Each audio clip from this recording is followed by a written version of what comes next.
The river kept flowing. Nothing spectacular had happened, no sign in the sky, no magical promise, but something inside Kabir had rearranged itself. He had not received money, connections, or privilege.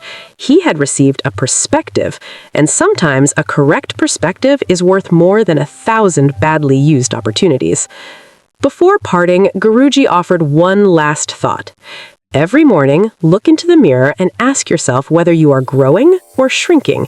That answer will determine your future long before your circumstances do. Kabir looked at the water one final time. This time, he did not see a tired boy.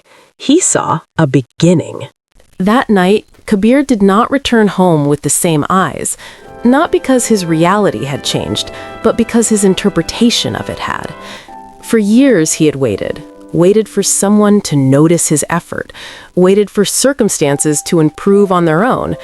But walking home under the dark village sky, he understood something uncomfortable. Waiting was an elegant form of slowly giving up. When he arrived, everyone was asleep. The tin roof creaked in the night wind. He sat on the floor, holding the small mirror, and looked at himself again. He did not see poverty. He saw responsibility. And that was the first time he truly understood that no one was coming to rescue him. And far from frightening him, that realization set him free. The next morning, he rose before sunrise. It was not heroic. It was quiet. The air was cold and the floor colder. He walked to the well to fetch water while repeating a single phrase in his mind: "I will not shrink." At school, something shifted. He no longer sat in the back. He moved to the center. He asked questions he had previously kept to himself. He made more mistakes, yes, but he also learned faster. Because when you choose to grow, the world does not applaud you immediately. First, it makes you uncomfortable. After class, instead of wandering without purpose, he walked with intention. He stopped in front of the small market stall where he had often watched the owner tally sums over and over. He stepped inside. "I need work," he said with a steady voice. The man looked him over from head to toe.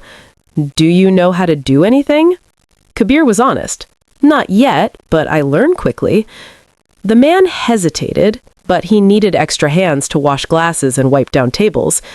"Come tomorrow before sunrise." Kabir arrived before the agreed time, not to impress anyone, but because he had committed to something deeper, building a reputation. The first weeks were hard. He dropped glasses, he mixed up orders, he tired more quickly than expected. But he watched everything closely: how prices were calculated, how inventory was organized, how a sour attitude drove customers away. He learned that a business is not merely about selling things, it is about solving problems. While other children chased a ball, he chased experience. It was not fun, it was not exciting, it was uncomfortable, and the discomfort began transforming into training. At night, he studied with greater focus. He no longer read out of pure curiosity. He read in search of tools. He wanted to understand how things worked, how businesses were built, how ideas were organized. He discovered something powerful. Knowledge takes up no physical space, but it completely changes your mental space. There were days when exhaustion was brutal. His hands ached, his eyes closed on their own, his stomach protested. While Kabir was working on himself, his mother's cough began to grow more frequent. At first it was a dry, faint sound at the end of the day.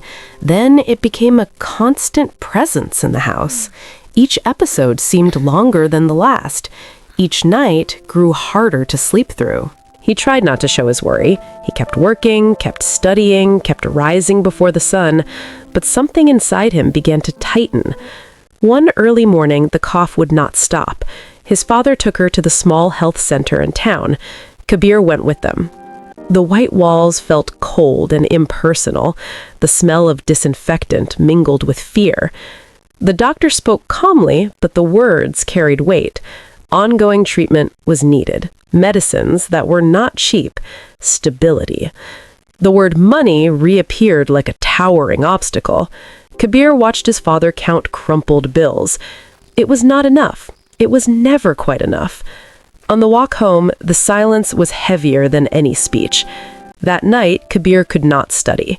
He sat on the floor with his back against the wall, listening to his mother's breathing in the next room. He thought about leaving school, about working twice as many hours, about sacrificing the big vision for an immediate solution. And there lay the real danger.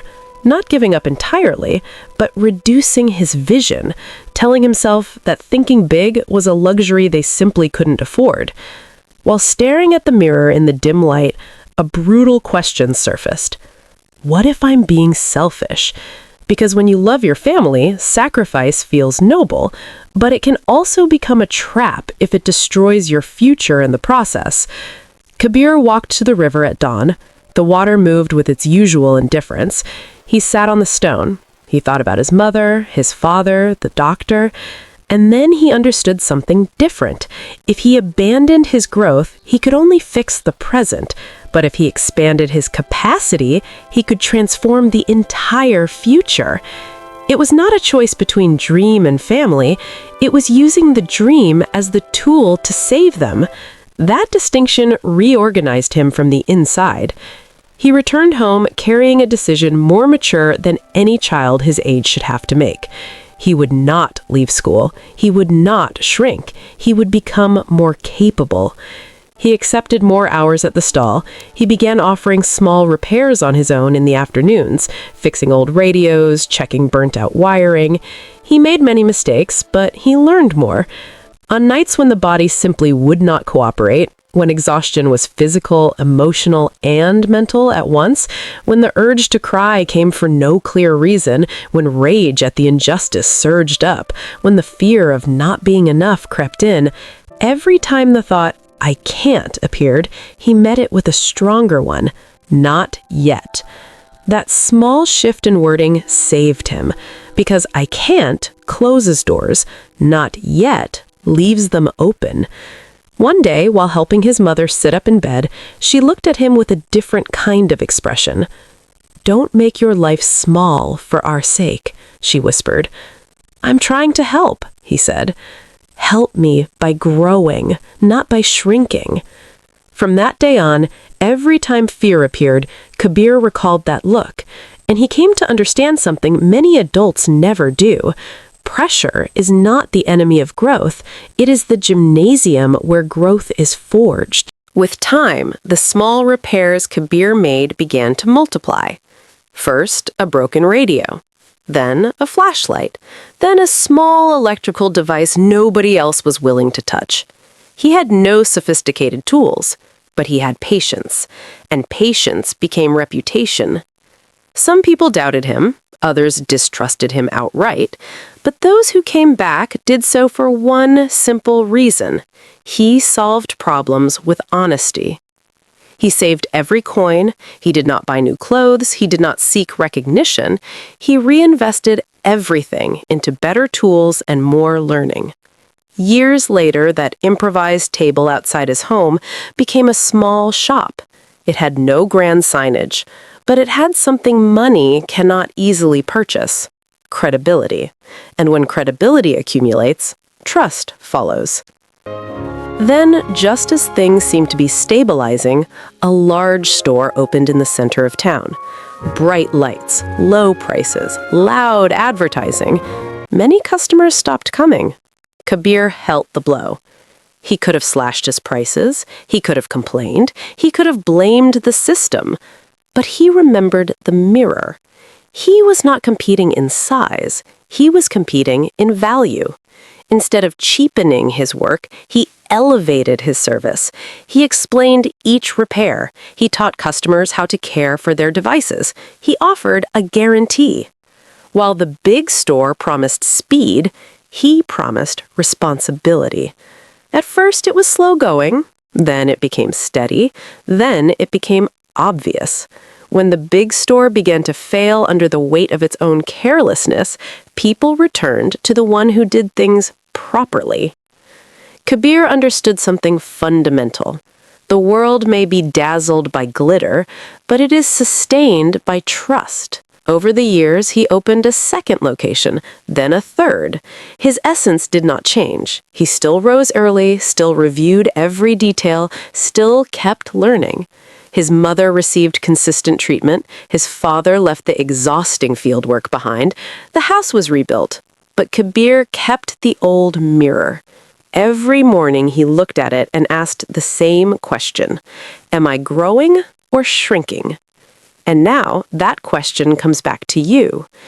If your pockets are empty today, is your vision empty too? Kabir did not change his destiny the day he earned money. He changed it the day he decided to think big when everything around him was demanding he make himself small.